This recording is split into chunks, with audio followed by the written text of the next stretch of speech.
Assalamualaikum warahmatullahi wabarakatuh. Perkenalkan, nama saya Arya Bisnawutareman dari kelas 10 IPA 1. Pada kesempatan kali ini saya akan mempresentasikan tentang teori pembentukan jagat raya dan tata surya.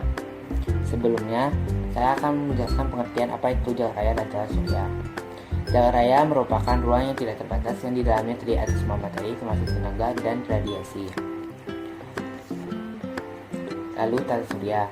Tata surya adalah suatu sistem yang terdapat di jagat raya yang terdiri atas matahari sebagai pusatnya, planet-planet, satelit-satelit, asteroid, komet, meteor, debu, kabut, dan benda-benda lainnya. Adapun hal yang akan kita bahas pada video kali ini, yang pertama yaitu teori pembentukan jagat raya, lalu anggota jagat raya, teori pembentukan tata surya, dan yang terakhir yaitu anggota tata surya. Pertama, teori pembentukan jagat raya. Teori pembentukan jagat raya itu terbagi tiga, yaitu pertama ada teori ledakan besar atau Big Bang, teori keadaan tetap, dan teori pengembang dan menguap. Teori ledakan besar atau Big Bang. Menurut teori ledakan besar, jagat raya berawal dari adanya suatu massa yang sangat besar dengan berat jenis yang besar pula, dan mengalami ledakan yang sangat dahsyat karena adanya reaksi pada inti massa.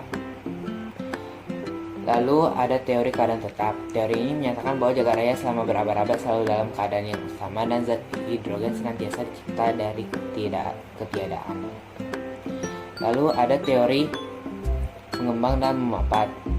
Teori pengembang dan memapat ini adalah teori ini dikenal pula dengan nama teori ekspansi dan konstruksi. Menurut teori ini, jagat raya terbentuk karena adanya suatu siklus materi yang diawali dengan massa ekspansi atau mengembang yang disebabkan oleh adanya reaksi inti hidrogen. Lalu, anggota jagat raya. Anggota jagat raya itu terbagi tiga. Yang pertama ada galaksi, yang kedua ada nebula, dan yang terakhir ada bintang. Macam-macam galaksi. Galaksi terbagi empat. Pertama ada galaksi Bima Sakti, yaitu tempat yang kita tinggal saat ini. Lalu ada galaksi awan Magellan, galaksi Andromeda, dan juga galaksi jauh. Teori terbentuknya tata surya terbagi atas 5, yaitu teori kabut atau nebula, teori pasang surut, teori protoplanet atau awan debu, teori planet isi 5, teori bintang dan bintang kembar. Teori nebula adalah teori yang pertama kali dikemukakan oleh seorang filsuf berkebangsaan Jerman yang bernama Immanuel Kant yang hidup antara tahun 1724 sampai 1804. Menurut Kant, tata surya berasal dari nebula, yaitu gas atau kabut tipis yang sangat luas dan bersuhu tinggi berputar sangat lambat. Perputaran yang lambat tersebut menyebabkan terbentuknya konsentrasi materi yang memiliki berat jenis tinggi yang disebut inti massa pada beberapa tempat yang berbeda. Lalu, ada teori planetesimal.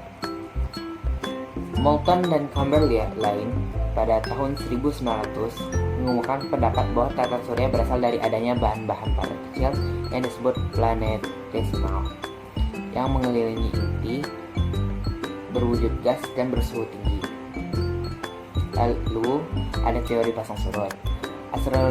Astronom James and Jeffreys pada tahun 1917 mengumumkan pendapatnya bahwa tata surya pada awalnya hanya terdiri dari matahari tanpa memiliki anggota. Lalu teori bintang kembar.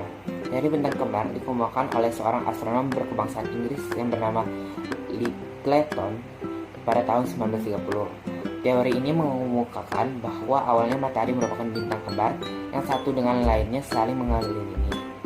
Lalu ada teori awan debu. Von Weizsäcker pada tahun 1945 dan G.P. Kuiper pada tahun 1950 mengumumkakan pendapat bahwa tata surya berasal dari awan yang sangat luas yang terdiri dari debu dan gas atau hidrogen dan helium. Anggota tata surya.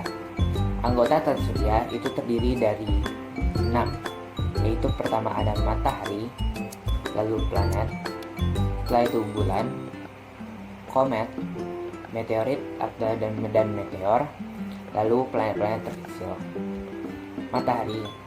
Matahari merupakan salah satu bintang di dalam galaksi Bima Sakti yang memiliki fungsi dan peranan paling penting dalam struktur tata surya.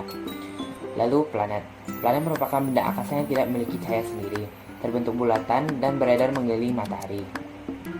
Lalu ada satelit. Satelit adalah benda langit yang pengiring planet. Lalu ada asteroid. 4 planet yang terdekat dengan matahari yaitu Merkurius, Venus, Bumi, dan Mars disebut dengan planet dalam. Sedangkan sisanya yaitu Jupiter, Saturnus, Uranus, dan Neptunus disebut planet luar. Antara planet dalam dan planet luar terdapat sabuk asteroid. Lalu komet. Komet sangat berbeda dengan asteroid. Komet adalah benda angkasa yang kecil dan padat yang hampir seluruh isinya terbentuk dari gas dan debu yang membeku. Lalu ada meteor. Meteor adalah serpihan-serpihan benda padat yang berterbangan tidak beraturan yang berasal dari serpihan asteroid. Sekian yang bisa saya sampaikan pada kesempatan kali ini. Jika ada kesalahan, mohon maaf. Wassalamualaikum warahmatullahi wabarakatuh.